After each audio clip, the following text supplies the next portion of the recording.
And now for some good news. It seems that actually the era of mass migration may be coming to an end. The open borders experiment that was foisted on us back in 1997 by the Labour government and then continued to ridiculous degrees by the Conservative government may indeed be coming to a final close. But this is only because of the tremendous damage that has been done to us and the unsustainability of the policy. Not because they think that what they were doing initially is wrong, or that the casualties that have been incurred from this have been deserve justice or anything like that. It's just because the system, the structures of our societies can't bear the weight. And leading the way on this has been Meloni in Italy over illegal immigration, which is only one part of the problem and the story. But anyway, Meloni has managed to cut illegal migration by 60%, and so they look into how has she done this?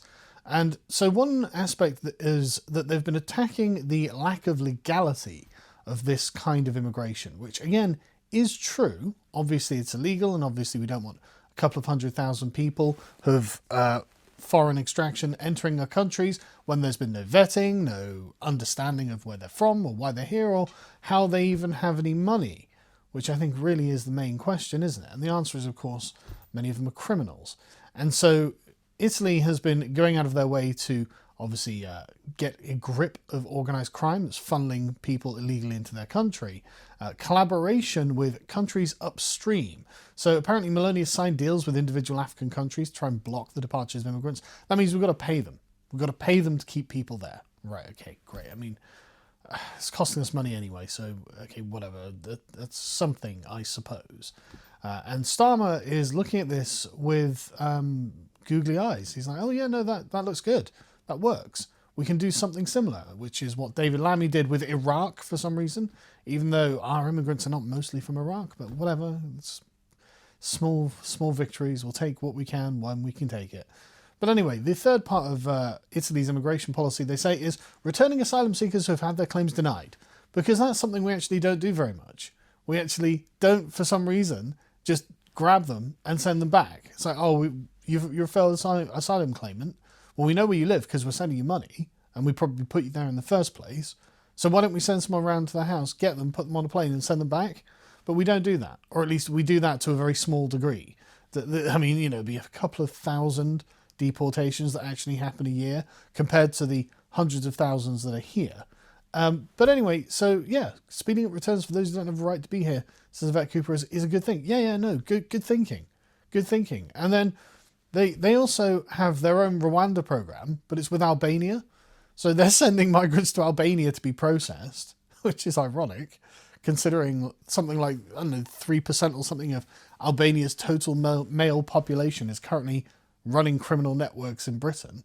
Like, that's remarkable. Like, Albanians are a very large part of the illegal immigrants who come across the channel, and you can't be a refugee from Albania. There's no war there.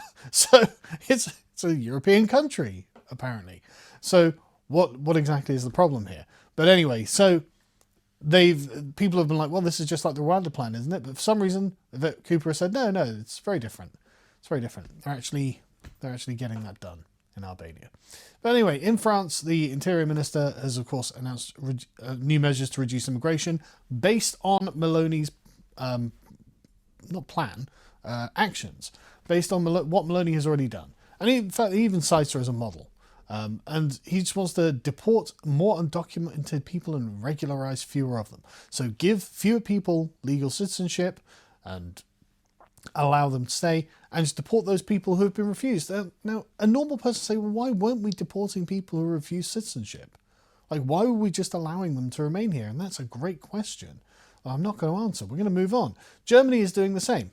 They've decided, actually, we need border controls. Actually, borders are a good thing. And not only are we going to have border controls with Germany and the European Union, we're going to have them against the European Union. Now, this, of course, violates the Schengen zone, which is free travel within Europe. But at the end of the day, the Germans are like, well, you know what? We need Fortress Europe. Things have gone too far. And I think that we can see that things have gone far too far, haven't they? And so I'm not surprised when they're going to re-establish border controls. and deport Afghan immigrants who, again, don't necessarily have to be here if they've had their application asylum refused, or if they're just the kind of immigrants that the Europeans don't want to have in their countries for various cultural distinctions and differences that are perhaps incompatible, then yes, they should just get sent home. The home that they came from, the place that they originally lived, where they've got family, friends, a life, they can go back to that. They can go back to that, and that's okay. And it's not just Germany, of course. In the United States, you've got Tom Homan, Mr. I'm not going to separate families, I'm going to deport entire families, Homan. He's just going to do basically the same thing. He's going to use the agencies to do what their job actually is and remove these people who aren't legally in the country back to where they came from. Because these people are coming for mostly economic reasons. And the small number of people who are genuine refugees, like women and children from Ukraine, are genuine refugees. People coming from Albania are criminals. They're chancers. People who are coming from there are so many places in Africa that actually there's no war, but they have heard about the wealth of Europe, which is becoming more and more fictitious as every day goes by, and they've decided, no, I'm going to try and break into Europe and take advantage of their wealth. I'll get some of that wealth. For some reason, their governments will just give me it. And that's been their plan. And I mean, there was a great interview with Victoria Derbyshire with, I think it's Senegalese or someone like that, someone from sort of West Africa. And she couldn't understand why a young man would risk his life for money. She just couldn't understand it. It's like, well, that's because you're not a young man. But I understand it.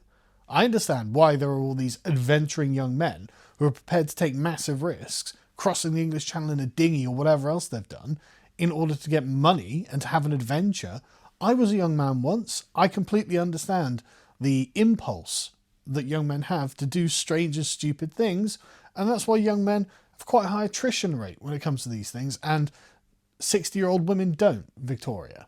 But anyway, so in the United States, they're of course going to start cracking down on illegals, which is one thing, but it's not the only thing. In fact, it's not even the majority of the issue, especially in Europe. The majority of the issue is legal immigration. And the Swedish Social Democrat Party has decided they're going to have a much stricter immigration policy overall. And this is where we should start thinking about trying to push the direction of conversation, because this is what really needs to happen. Because you will remember that in England in particular, the Conservative Party decided, I mean, it wasn't enough that we would bring in something like 800,000 people a year under Tony Blair's Labour government, right?